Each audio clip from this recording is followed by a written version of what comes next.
Okay, so I wanted to talk about Fulbright Scholarship briefly. So let's start with it. So United States Educational Foundation in Pakistan, or USEFP, also known as Fulbright Commission, manages the Fulbright Scholarship in Pakistan. So what is Fulbright Scholarship? What happened was that after the Second World War, there was a US senator named William J. Fulbright. So he proposed this concept of Fulbright Scholarship to let American students and scholars go to the outside world, and scholars and students from other countries to come to United States of America. So that this would be not just an educational exchange, but a cultural exchange as well, so that there is more harmony produced among the people of the US and the people of the rest of the world. So this concept was born, this was approved by Congress, and in early 1950s, this concept was born, and the USCFP in Pakistan was also established in 1950. So it has been working since then for the same purpose. So who can apply for Fulbright Scholarship? If you have 16 years of education, you can apply for the master's degree through Fulbright Scholarship. And if you have 18 years of education, then you can apply for the PhD program.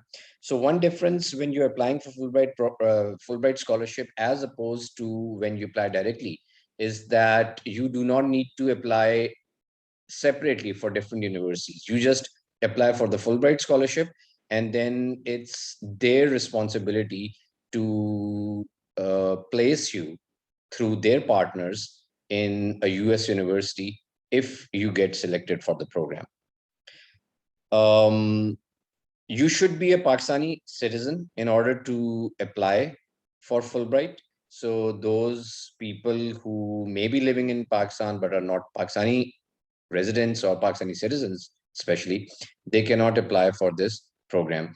Then employees of the US State Department or USAID or USEFP, they are not eligible. And also their close relatives, they're not eligible to apply for the program. So when you should apply for Fulbright Scholarship? The program is announced in February generally, and the deadline is in May. So after February, you can go to the website. I'll talk about that briefly soon. So you can go there, you can download the application and apply. So the deadline, as I said, is in May. Then interviews take place in September. By October, November, they let you know if you got selected, then you are placed in a university. And after that, you apply for the visa. So those students who are applying this year, for instance, who will be applying next year when this is announced, that is in 2022, they will actually be joining the classes that will start in September 2023. Okay, so what advantages do you have if you get selected for Fulbright Scholarship? So you won't have to worry about your tuition fee that would be paid. You will get a handsome stipend to fulfill your living expenses while in the US. You do not have to worry about the books. Your insurance as an international student will be paid, and you will get an airline ticket for once going to the US and for coming back.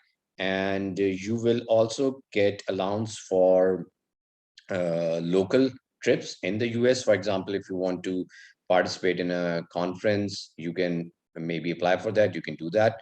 So there are a lot of advantages of getting the Fulbright Scholarship. So what is required of you if you get selected? The requirement on your part is that the amount of time that you spend in the US, the same amount of time you should come back and spend in Pakistan. So this is to avoid brain drain. For instance, if you spend 5 years in a PhD program in US, then you are required to come back for 5 years. And if you have done a master's program for 2 years, then you are required to come back for a couple of years. So in these years that you spend in Pakistan, you are allowed to do whatever you want. But when the tenure is over, then you can pursue your long-term employment or study goals anywhere in the world. So how to apply for Fulbright Scholarship? You need to go to the website www.uscfp.org. I've mentioned that address on the slide. So you can go there and you can, the application will be available in February. So it's an online application. You go there and you fill it up and you upload the documents required. So mostly the documents are related to your past academic studies, your extracurriculars, stuff like that. What is the criteria? How do you get selected? So one important thing that you need to know is that you need to take the GRE exam. That is a requirement for Fulbright. So to know more about GRE, you can go to www.ets.org/GRE. And on that website, you'll find out how you can get registered for the exam. And you will also see some prep material there. There's also a free online mock test known as Power Prep 2 on their website that you can use to find out what current level you have regarding GRE. Okay, so one criterion is GRE. Then they're also going to look at your past academic record. They are also going to look at the 3 recommendation letters that you'll have to send them. So actually the recommendation letters will directly be sent from your referees. And who are your referees? So you can, ideally you can have 2 recommendation letters filled up by your former professors or teachers and 1 by your supervisor or your boss if you have worked anywhere. So they are going to look at your recommendation letters, and they are also going to look at the 2 essays that you are going to write in your application. So one of those essays is is regarding you, about your personality, about what kind of a person you are, what challenges you faced in life, how you overcome them. So it's more of a personal statement kind of an essay.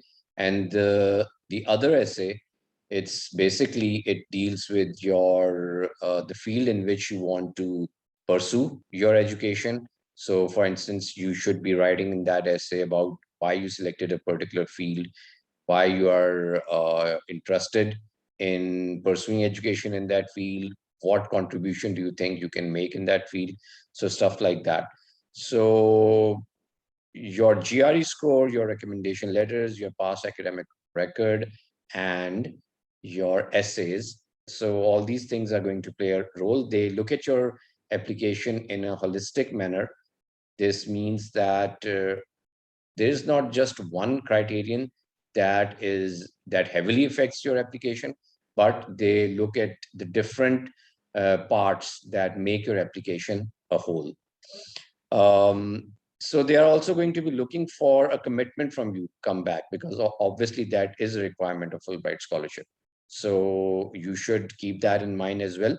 So those students who get shortlisted, they are called in for interview. During the COVID period, the interviews were being done online, but in future they may get back to having physical interviews that take place in Islamabad.